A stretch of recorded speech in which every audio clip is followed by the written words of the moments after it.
Hey, what's up? I'm Ara, aka I Eat Zebra, and welcome back to the channel. House of the Dragon's first trailer just dropped, and let's just say I am so excited for this show to start in 2022. So, honestly, let's not even waste any time and just dive straight on in with breaking down the trailer, and I'll be explaining a few things along the way in regards to like the lore and the source material. So, let's get to it.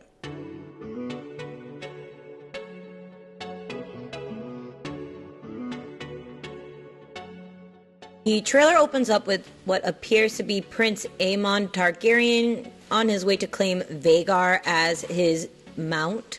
This would be taking place after the death of Vhagar's previous rider, Laena Velaryon, at her funeral on Driftmark at high tide. Speaking of high tide and Driftmark, we see the back of Princess Rhaenyra and Prince Daemon on the beach. We've seen the same shot from promotional footage, and we'll see it a little bit more detail further down in the trailer. Next, we move right along to what I believe is the burial place of Valyrian the Black Dread, as the voiceover of the super lovely Prince Daemon Targaryen says the word gods. And as we know from the books, Valyrian is the name of an ancient Valyrian god. Moving right along in the voiceover, we hear Daemon say the word king, and we get a shot of the hand of the king, Sir Otto Hightower, as well as our first appearance of black fire being held by King Viserys himself as he sits on the Iron Throne. Oh my goodness, the fact that we're seeing black fire, and not only black fire, but some other historical and legendary Valyrian steel, has me super pumped for this show. Next, we hear the infamous House Targaryen words, fire and blood, as we get a shot of a young Rhaenyra Targaryen, and then we get a shot of an older Rhaenyra Targaryen with her uncle, Prince Daemon Targaryen. I believe this scene between Daemon and Rhaenyra on the beach is taking place at that funeral I mentioned earlier for Prince Daemon's wife, Laena Velaryon. The three, by three I mean Rhaenyra, Daemon, and Laena, were all very close friends. Obviously the two, Daemon and Laena, being husband and wife. But we'll see later on that Rhaenyra and Daemon end up eventually being married. But we see a brief clip of Prince Daemon Targaryen fighting someone in a melee, and I think that this actually might be Sir Criston Cole, as we can see if you look very closely, you can see a morning star, which was Sir Criston Cole's weapon of choice. In this scene, we can also get a glimpse of Dark Sister, which is being wielded by Sir Daemon Targaryen. Dark Sister was the sword of Aegon Targaryen's sister, Visenya.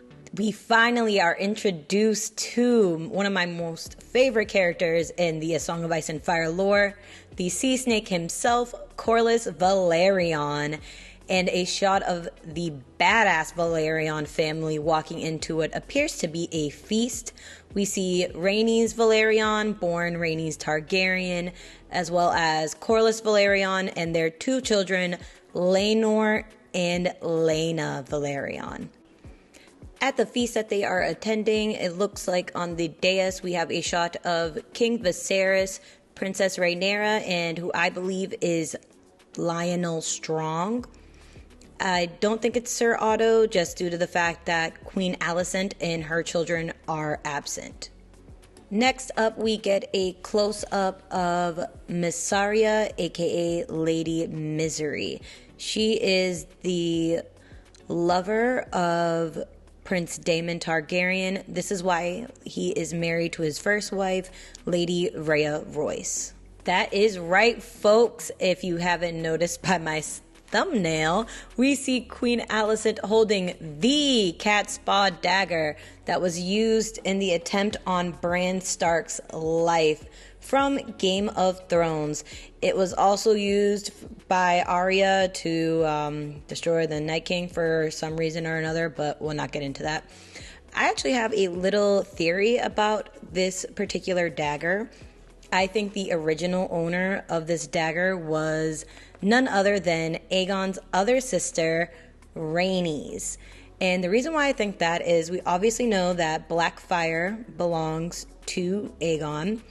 Dark Sister belongs to Visenya. However, we don't know of any particular weapons for Rhaenys, and she also was a dragon rider and a warrior. And how fitting would it be for her to have a Valyrian steel dagger?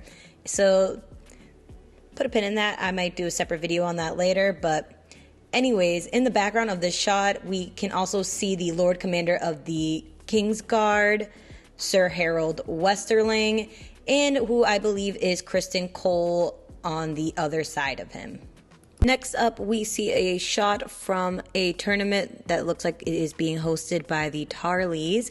We see a close-up of a Stark banner, so hopefully that means we might get Cregan Stark a little early, but that's wait to be seen. We also see a few other sigils in the background. Some of them are a little hard to make out. The blue field with the yellow sun in the center looks like it could possibly be a take on House Lefford.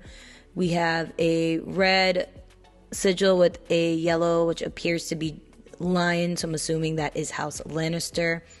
On the shield against the person going against the Tarly man, it looks like it could be a take on either House Went or House Mullendor. We then see Laenor Velaryon dueling who I believe is Sir Carl Corey.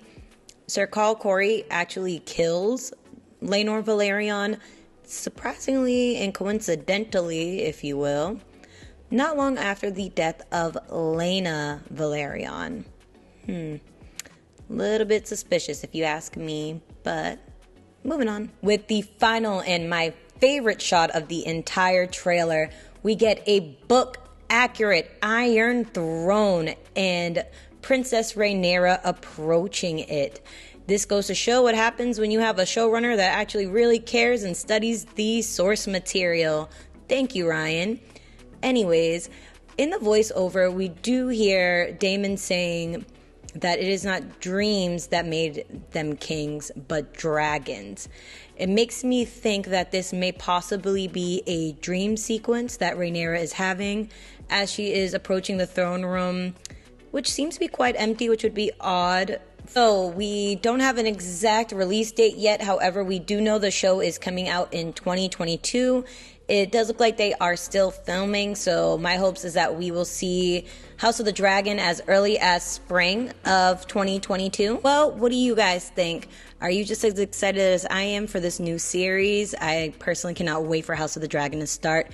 In the meantime, if you're looking for your A Song of Ice and Fire fix, you can join me as well as Gray Area, Nim's Shadow, and Alicia on Gray Area's channel every Sunday for our Direwolf City streams. Usually they start around 8:30 p.m. Eastern Standard Time. And you can check out my other videos by liking and subscribing and hitting that notification bell for future uploads. So I'll see you next time. Bye!